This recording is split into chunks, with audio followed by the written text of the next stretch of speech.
Hi and welcome to the first module of the Academy of Champions on finding your purpose. Now we have an epidemic of graduates and people on various walks of life that are confused on what to do with their life. No matter what they're doing at the moment, there seems to be this unrest. They've not connected with their purpose yet. And I had this in my life too. There are two moments in my life where I realized that there was a bit of a conflict within me. So one of this was once I had I'd finished my A-levels. When I'd finished my A-levels, my mother, who's a civil engineer, said, "Puttar jo bhi ho jaye, doctor bani." Okay, and my father, my mother said, "Whatever happens, son, become a doctor." Right? My father, who is a doctor, he's a surgeon, he said, "Puttar jo bhi ho jaye, doctor na bani." So son, whatever happens, do not become a doctor. So I was in a bit of a dilemma. I didn't know what to do. So initially I thought I'd listen to my mom and I applied for medicine. I applied for medicine and got all rejections. I did not even get a single interview. And after that I could have taken a year out and there was a very high chance because I had the grades to get into medicine. But I decided to really do a bit of soul searching, really dig deep and ask some deep questions about what do I really want to do. So one fine day, my father's friend came over, and both of them. So I would usually lend my room to my father, so he would sleep in my room, which was it was in the loft at the time. And that night, both my father and his friend were snoring. They were snoring, and I could feel the house shake. And I thought, okay, I don't want that lifestyle. I don't want to be them. I want to do something else. I really asked myself, what do I really want? And I realized that what I really actually wanted was something got to do with renewable energy. So I wanted to do something on renewable energy. I didn't know specifically what, and I also knew that it would have to be business related. Why business related? I will come on to later on in the module. You'll find out why. But these were the key motivators for me. And so I opened what was known as the UCAS system, where you identify degrees in various places. And the degree that I found, ironically enough, that linked to my ambition was a degree at the University of Manchester. It was called Chemical Engineering with Business Management. It was the only degree around the world, and it was in Manchester where I lived. And so it was like a match made in heaven. So I thought, you know what, I have to apply there. So I applied there, and that's where my journey started, and eventually ended up doing my master's and then my PhD, etc., which you'll get to know more about. So one thing when I did do chemical engineering, actually, one thing that did happen was I hated it. So I took up chemical engineering. I thought it would be linked to renewable energy. So the first few months or the first year was all about some fluid flowing down a pipe, heating something up, all dull, boring, dry stuff. And I thought, what the hell have I applied to? What am I doing?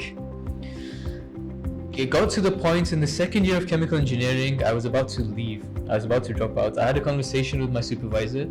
My supervisor said to me, "Adil, I don't think chemical engineering is for you." He said, "Go back to medicine school." He said, "Go to medicine school and see what they say, see whether they'll take you." So I actually went to the medicine school, and the medicine school said to me, they will take me, but it'll be 1.5 years after 1.5 years because the semester had started.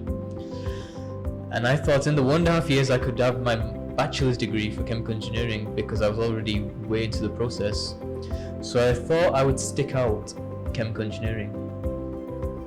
Now, interestingly enough, and this is what I want to share with you guys, that the thing that I've realized is that there are only two options in life. There's one formula, but you only have two options in life to be successful. That is either you do what you love or you love what you do. And I'll explain this now.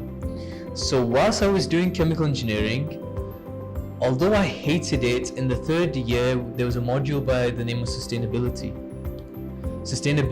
and it was linked to renewable energy. All of a sudden, because I had found not was not doing what I loved, but I began to love what I was doing because I'd found something that I loved.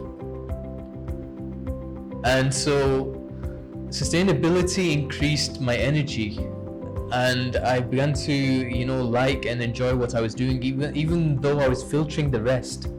I was filtering everything else, and I was focusing on what I love doing. And then also in my master's, my master's was on biofuel, again renewable energy.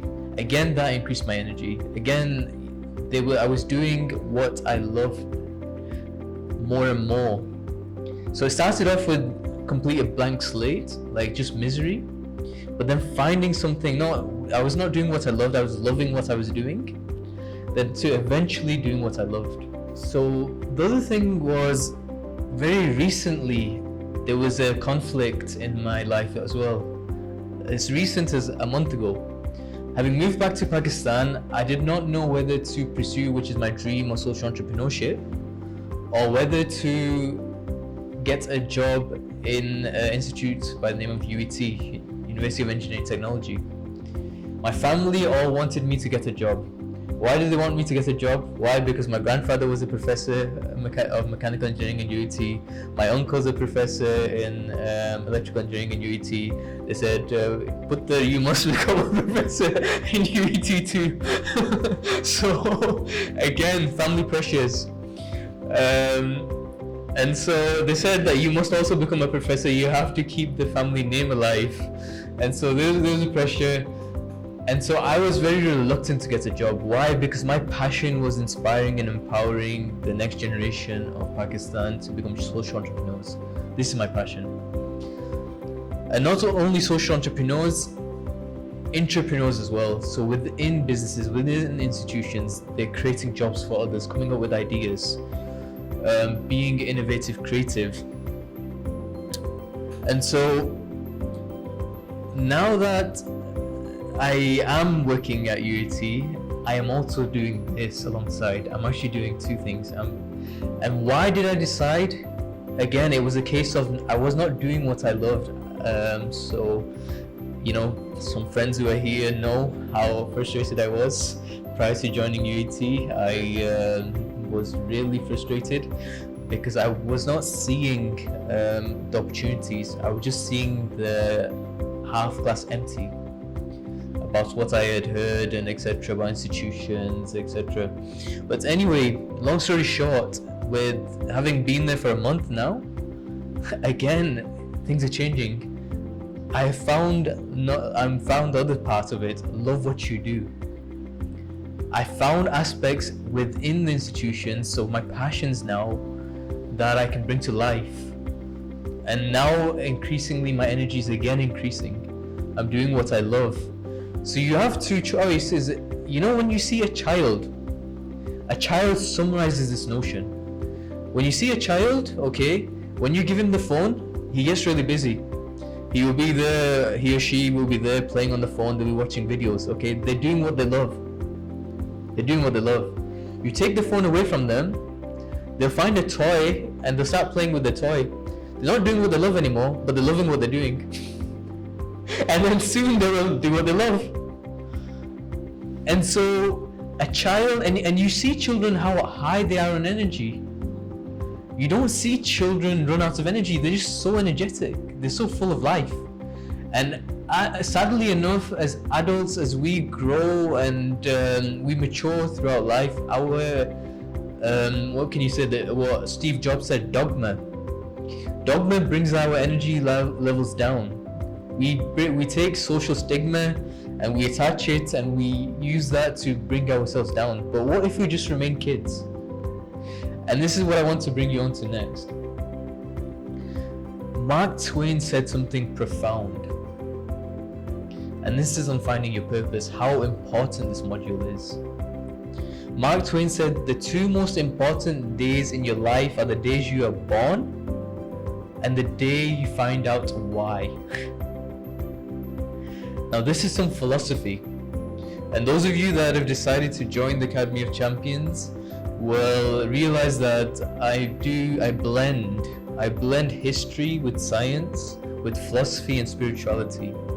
So this is what makes the Academy of Champions unique. And so this is some beautiful philosophy by Mark Twain. And I'll just give you some science behind this. Mantak Chia from Taoism, so he practices Taoism, he mentions that let's just think about this for a second. How did we end up here is the question. What's the science? What was the science behind this? One male ejaculation, and this is one for each one of us here. One male ejaculation has 40 million sperm cells. 40 million sperm cells. The female anatomy is designed. The female anatomy is designed to kill off the sperm cells. So basically, the female liquid kills off 20 to 30 million sperm cells. Out of the 40 million, 20 to 30 million die. Of the 10 million that go on, you made it.